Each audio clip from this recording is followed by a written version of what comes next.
Shalom, Bapak-bapak, Ibu-ibu, saudara-saudari terkasih di dalam Tuhan Yesus Kristus. Good news kali ini kita akan membahas mengenai gangguan cemas, stres, dan depresi. Seorang pasien kadang harus bertemu langsung dengan dokter untuk diperiksa karena kadang sulit hanya melalui WA atau SMS atau email. Karena kita perlu penampilan pasien, cara bicara dia, sikap saat diperiksa, ataupun hal-hal yang tidak terlihat dalam bahasa tulisan.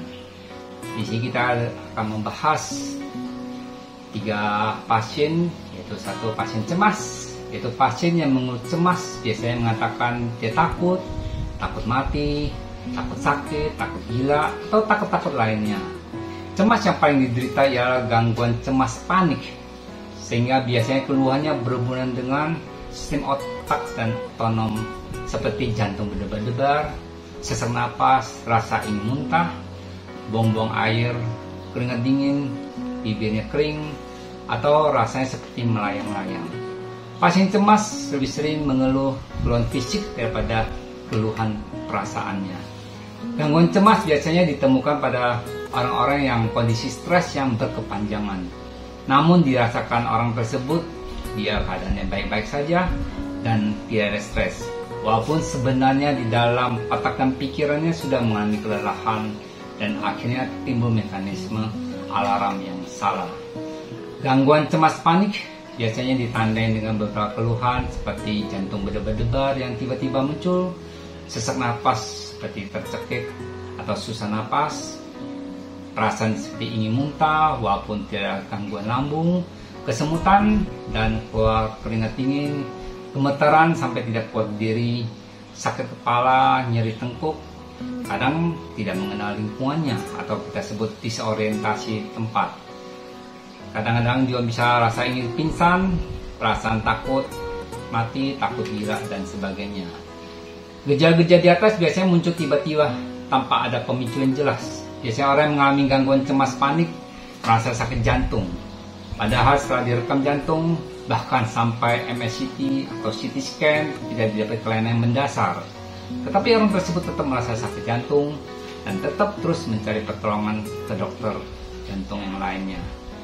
Pengobatan gangguan cemas yang paling penting adalah mengenali dan mengatasi kondisi stres yang mendasarinya. 2. Pasien stres.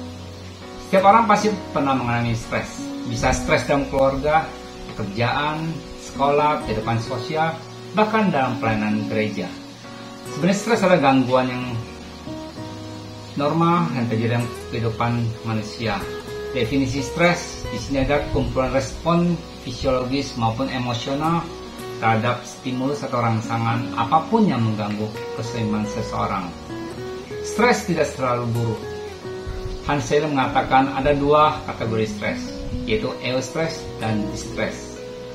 Eustress adalah stres yang baik, yang mendorong seseorang untuk melakukan sesuatu yang lebih baik lagi.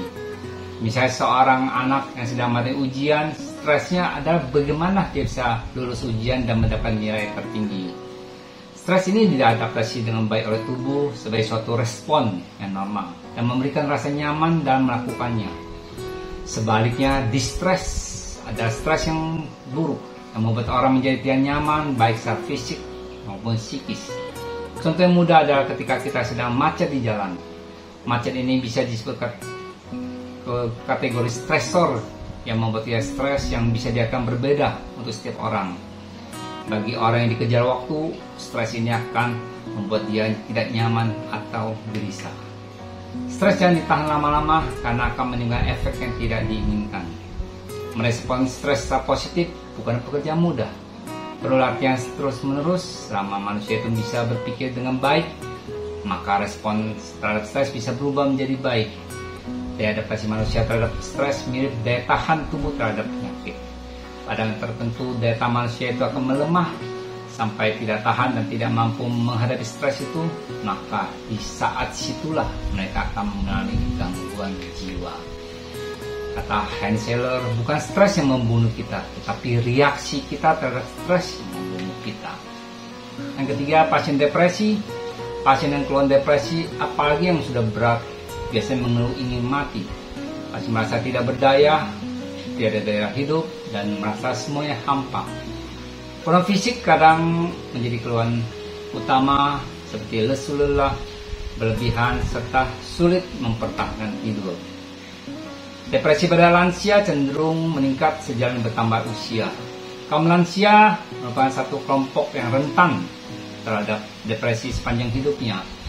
Sekitar 1-5% populasi lansia mengalami gangguan depresi.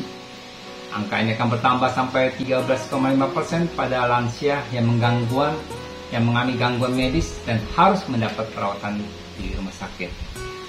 Gangguan depresi pada lansia sering dihubungkan dengan kebugaran fisiknya. Orang lansia mengalami kondisi medis umum terkait penyakit degeneratif seperti darah tinggi, kencing manis, rematik lebih rentan mengalami depresi dibandingkan yang lansia sehat.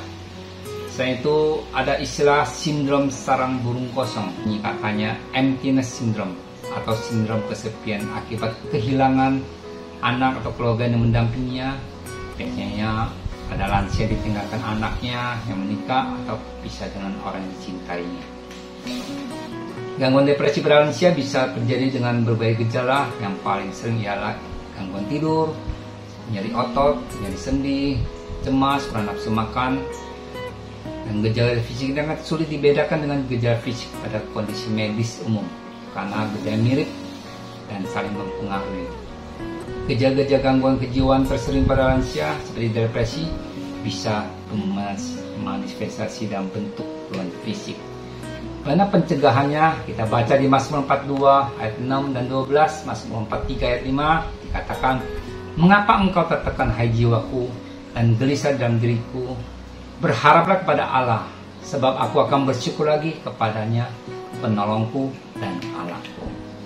Dan ingat, hati gembira ada obat yang manjur, tapi semangat yang patah mengingat pulang.